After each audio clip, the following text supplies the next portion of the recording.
This is Michigan's retirement coach, Mike Douglas. Can you save too much to your 401k? It seems like an impossible question. That can't even be possible. However, there's an article on moneywise.com that a retirement planner was talking about how a lot of people that come to his office, they walk through the door, they're retirement rich, but cash poor because they've saved very well, but almost all of their money is tied up in a tax-deferred account, like a 401k. And some people are actually asking him, Mike, they're saying, did I save too much? Because now they're worried about the tax bill, and it raises a real question. Is there a point in savers' lives, maybe in their early 50s, their 60s, when they maybe need to be thinking beyond saving to their 401k, even if the employer offers a match? Did I save too much in my 401k? That is a great question. It's about figuring out what types of money are actually supposed to be set up for retirement. I love 401ks. I've said this for a long time. It's the best savings vehicle ever created in our country's history, in my opinion. It's the ability to put away more money than you ever would do on your own. And they've incentivized your employer to help out. So I think that's a beautiful thing. It's a great way to put money in. And over the last 40 to 50 years, there's basically been one major way to do it. I put it into this tax deferred account. I don't pay income taxes on it this year, but the money I put in, the money my employer puts in, and the money the market grows over the years. Every year I do this contribution. Every year the employer does the contribution, and every year the market does what it does. And then by the time you retire, I have this big account that is still tax deferred. And it's only taxed when I take money out of it. And so that's the idea of it. That's what's been around for a long time. Now, as people are living longer, spending more, and are concerned about the future of Social Security benefits, the question is coming up. I have this 401k. It's got $2 million, 2.5, 4 million, 1 million, whatever the number is. Every dollar I take out will be taxed as ordinary income. How do I avoid that?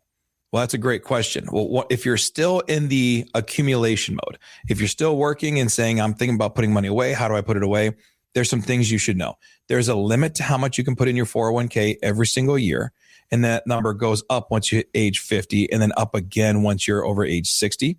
But there's a limit to how much you can put in. And that money is typically pre-tax.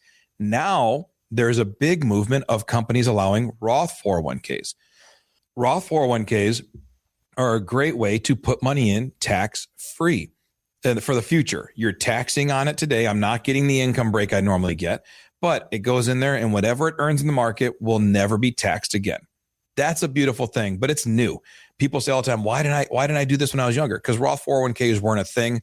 It's a new thing. It's really, really powerful, and it's a great way to grow. If you have a Roth 401k option, I really believe 99.9% of people should be maxing out the Roth 401k and not doing pre-tax. If you work somewhere where they have a Roth option and a pre-tax option, but they will only match you if you put it into the pre-tax, well then yeah, put your pre-tax, get the match, and then the rest of your money should go into your Roth. But as much as possible, you can build up Roth money. When you go to live off of it in retirement, you won't have to pay any taxes on it because you already paid and the interest is tax-free. That's a really cool thing. But when the people ask, do I have too much in my 401k? You didn't save too much. You just saved in the wrong places. I could have had some money maybe in a brokerage account, a non-qualified account. I could have had some money into a Roth IRA. Or even if your company doesn't offer a Roth 401k, they probably offer an after-tax savings solution where you can say, I'm going to put my maximum that I can put in the 401k, and everything that goes beyond that goes into an after-tax account that can then be converted into Roth later. There are some options, but a lot of times we just think 401k is all I can do. There's nothing else that's there. The reality is you do have more options. So number one, you didn't save too much, maybe just saved in the wrong places. Number two, a 401k is great for building wealth, but it can be a problem when it's the only place your money lives. You don't have some diversification. You don't have other things. A 401k is a great savings tool, like I said, but it's like you walk into a Walmart supercenter and they say out of everything in this store, you can only shop in aisle 6. On the left-hand side, there's a bottom shelf. Pick from those 30 things there. That's all you can shop on. You say out of this whole store, that's all I can buy. That's right. We curated and picked 30 things out of the store we think you can live off of. just take from those 30. That's the way a 401k works. Someone goes through, picks about 20 to 30 funds, says choose from these funds, and you do that best you can to be a financial advisor for yourself while you're working. That's how it works. When you get to 59 and a half, most of the time, you can now shop the whole store, even while you're working. It's called an in-service distribution. Once you turn 59 and a half, you can now say, all right, I can shop all over the whole store. I can go choose what makes sense for me and for my family. I'm not stuck to this little minimal shelf. You can do that once you're 59 and a half for most employers, oftentimes not with your whole 401k, but with a big portion of it. And you can roll it to a self-directed IRA or to an advisor managed IRA. But that's a great tool as well, because now I can get some diversity. I can start Roth converting that even before I retire. I can start building some diversification in my assets, in my investments, and in my tax classification. Another great tool. Number 3, at some point in your 50s and 60s, the question shifts from how much can I save to how much will this be taxed when I use it? Because we go through these phases of life: accumulation, preservation, and distribution.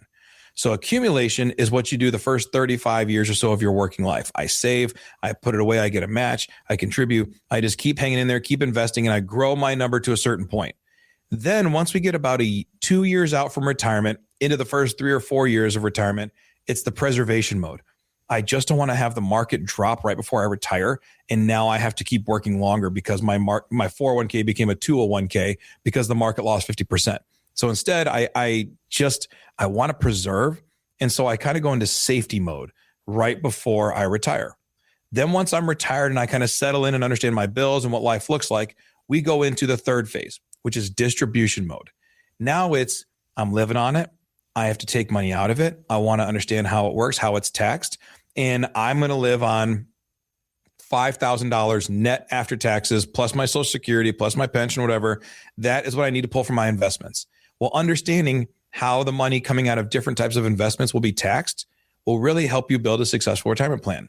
Don't take too much out from one side where it causes taxes on another. Don't trigger taxes on your Social Security or increasing your Medicare premiums because you pulled from the wrong accounts. There's a lot of things to consider when you do it, but that comes from that wealth of diversification. So again, that third phase is distribution. I'm no longer thinking about how much I can save or how safe it needs to be. I'm starting to think about how will I be taxed when it's distributed. So those are major areas that you can build a successful retirement plan. Understanding that a 401k, a wonderful tool, still an incredible tool for saving. It's just not the only thing you should be considering during the process. Retirement isn't just about how much you have. It's about how much you actually get to keep and how it moves your life, how it changes your life, how it makes your retirement years what they were supposed to be. That's how you use tax strategy. That's how you understand 401ks. And that's how you build a retirement life worth living. If you have questions about these strategies or anything we've talked about here, please reach out to us. You can reach out to us at michigansretirementcoach.com or just click on the links below. Thanks for listening to Michigan's Retirement Coach with Mike Douglas. To learn more, visit michigansretirementcoach.com. Michael Douglas is an investment advisor representative of Stewards Wealth Planning, LLC, a registered investment advisor. Financial professionals are not licensed in all 50 states. To find out if Michael Douglas is licensed in your state, please call 517-323-7526. Stewards Wealth Planning, LLC is not affiliated with nor endorsed by the Social Security Administration or any other government agency and does not provide legal or tax advice. Annuity guarantees rely solely on the financial strength and claims-paying ability of the issuing insurance company. By contacting us, you may be provided with information about insurance and annuity products offered through Michael B. Douglas, NPN number 9650939.